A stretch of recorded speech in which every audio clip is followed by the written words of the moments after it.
இந்தியாவிலேயே அதிகமாக இளம் விதவைகள் இருக்கக்கூடிய மாநிலமாக தமிழ்நாடு மாறிக்கொண்டிருக்கிறது. இளம் விதவைகள். ஏன்னா இங்கே குடிப்பழக்கம் ஒவ்வொரு நாளும் மதுவுக்கு அடிமையாக கூடிய அந்த நிலை அதிகரித்தே கொண்டே போகுது. அதை பற்றி இந்த அரசாங்கத்திற்கு அக்கறை இல்லை, கவலை இல்லை. வணக்கம். இன்னைக்கு நம்ம பார்க்கக்கூடிய பதிவு என்னன்னு பார்த்தீங்கன்னா, கள்ளச்சாரம் அருந்தி உயர்ந்த எண்ணிக்கை நாளுக்கு நாள் எண்ணிக்கை அதிகரிச்சுக்கிட்டே போகுது நம்ம கள்ளக்குறிச்சியில். அங்கே நடக்கிறது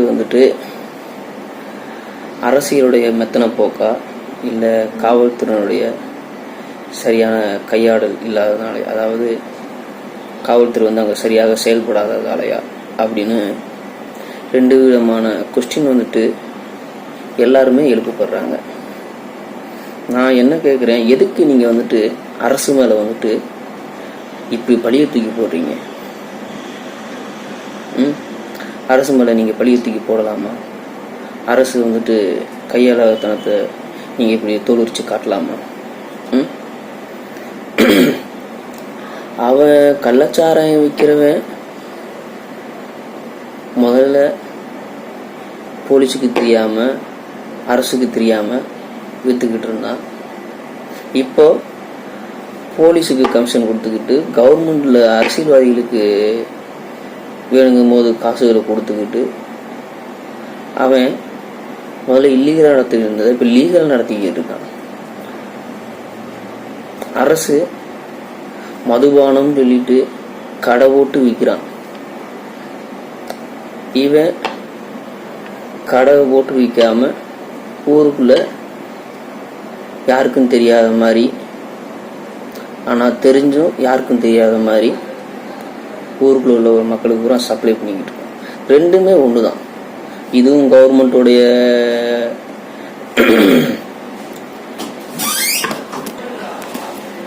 மதுபான கடையும் அரசுடைய கண்காணிப்பு தான் நடக்குது. இந்த கள்ளச்சாராயமும் அரசுடைய கண்காணிப்பு தான் நடக்குன்னே சொல்லலாம். அப்படிங்கும் போது நீங்கள் எப்படி அரசை குறை சொல்லலாம்? வேற ஒன்றும் இல்லைங்க.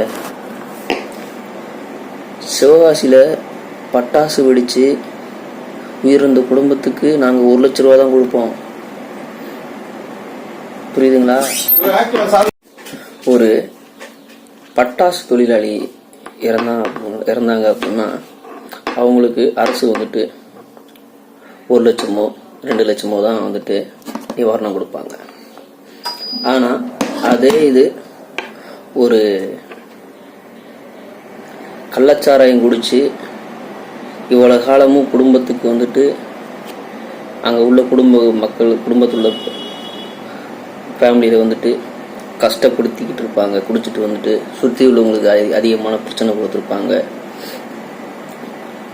அப்படிப்பட்டவங்க கள்ளச்சாராயம் குடிச்சு விஷச்சாராயம் குடிச்சு இறந்துட்டு போயிட்டாங்கன்னா குடும்பத்துக்கு 10 லட்ச ரூபா அரசு தூக்கி கொடுக்கும். ஒருத்தன் உழைச்சு சாகுறான், ஒருத்தன் குடிச்சு சாகுறான். உழைச்சு சாகுறதுக்கு தக்க மரியாதை கிடையாது, அதாவது தக்க நிவாரணம் கிடையாது. குடிச்சு குடும்பத்தை அழைச்சிக்கணுக்கு அள்ளி கொடுக்குறாங்க. இதில் எந்த ஒரு நியாயம் அப்படின்னு நான் கேட்கல. இது மாதிரி அனுபவப்பட்ட மக்கள் மனசுல கொந்தளிச்சுக்கக்கூடிய ஒரு விஷயமா இருக்குது. சரிங்களா? கவர்மெண்ட் என்ன நடவடிக்கை எடுத்துச்சு இது வரைக்கும்? கள்ளச்சாராயம் காய்ச்சினவங்க, விஷச்சாராயம் பண்ணவங்க, அவங்க மேல அரசு இது வரைக்கும் என்ன நடவடிக்கை எடுத்திருக்குன்னு கோர்ட்டில் கேள்வி கேட்குறாங்க. மூஞ்சி கொண்டு எங்கே வச்சுக்கிறது இந்த அரசு? இன்னொன்று, நானும் நிறைய பேர் சொல்லி கேள்விப்பட்டிருக்கேன், நிறைய பதிவுகளையும் நான் பார்த்துருக்கேன். இந்த திமுக அரசு ஆட்சி பொறுப்பு இருக்கிறதுக்கு முன்னாடி வரைக்கும் நிறைய நடிகர்கள் நீட்டு தேர்வுக்கு விலக்கு வேணும்பாங்க. அப்புறம் அந்த கவர்மெண்ட் அதிமுக பிஜேபி கூட்டணி கட்சி கவர்மெண்ட் நடத்திக்கிட்டு இருக்கும்போது எது எடுத்தாலும் நடிகர்கள் வந்துட்டு சுதந்திரமாக நாங்கள் கருத்து சொல்கிறோம் மக்கள் நீங்கள் தான் கேள்வி கேட்கணும்னு பொங்கி எழுவாங்க. அந்த பொங்கி எழுகிற அந்த நடிகர்களை எங்கே போயிட்டீங்கப்பா? எங்கே தான் போயிட்டீங்க? உங்களுக்கு ஒரு மனசாட்சின்னு ஒன்று இருக்குதா? இல்லை உங்கள் ரசிகர் பெருமக்களுக்காக நீங்கள் உண்மையாக இருக்கிறீங்களா அப்படின்னு உங்கள் மூஞ்சியை பார்த்து கண்ணாடியை பார்த்து நீங்களே கேள்வி கேட்டுங்க. இன்னொன்று, கூட்டணி கட்சிக்காரங்க இவங்களுக்கெல்லாம் இப்போ வாயில் வந்து பிளாஸ்டிக் போட்டு ஊட்டிட்டாங்கன்னு நினைக்கிறேன்.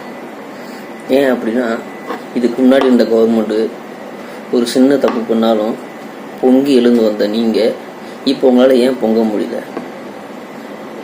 பொங்கி எழுந்தால் எங்கே அடுத்த எலெக்ஷனில் ஒரு சீட்டு குறைச்சிருவாங்களோ, இல்லை ஒருவேளை சீட்டே கொடுக்காம போயிடுவாங்களோ அப்படிங்கிற பயமா? அப்போ நீங்கள் வந்து மக்களுக்காக வேண்டி, உங்களுக்காக வேண்டி ஓட்டு போட்ட மக்களுக்காக வேண்டி நீங்கள் அரசியலில் இருக்கீங்களா, இல்லை உங்கள் சுயநலத்துக்காக வேண்டி நீங்கள் அரசியலில் இருக்கீங்களா? வெங்கைவேலுக்கு கூட்டணி கட்சிக்காரங்க குரல் கொடுக்கல, இந்த கள்ளச்சாராயத்துக்கும் குரல் கொடுக்கல, போன வருஷம் ஏற்பட்ட கள்ளச்சாராயம் குடிச்சு இறந்தவங்களுக்கும் குரல் கொடுக்கல. அதாவது உனக்கு ஓட்டுப்பட்ட மக்கள், நீ சார்ந்திருந்த மக்களுக்கே நீ குரல் கொடுக்கல. ஆனால் எங்கேயோ அவங்களுக்கும் குரல் கொடுக்கணும் தான், இல்லைன்னு நான் சொல்லலை.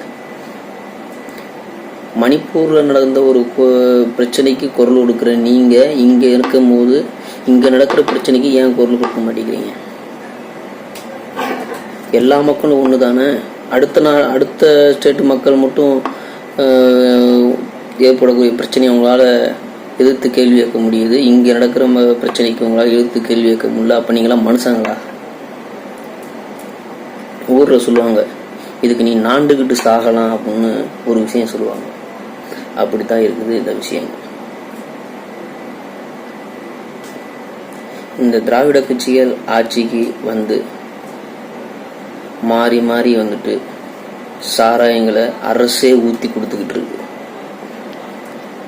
இந்த ஒயின் ஷாப்புகளை மூளைக்கு திறந்து வச்சுக்கிட்டு மக்களை சாகடிச்சுக்கிட்டு இருக்கு. இது என்னைக்கு இதுக்கு ஒரு விடிவு காலம் வருமோ அப்படின்னு மக்கள் மனசுல கேள்வியா கேட்டுக்கிட்டே இருக்கு. மனசாட்சி உள்ள இந்த ஓட்டு போடுற மக்கள் எலெக்ஷன் அப்போ வாங்குற காசுக்கு ஆசைப்பட்டு ஒரு தப்பான தலைவர்களை நீங்கள் தேர்ந்தெடுத்துக்கிட்டு இருக்கீங்கிறத உங்கள் மனசில் நீங்கள் நல்லா தெரிஞ்சுக்கணும். நன்றி, வணக்கம்.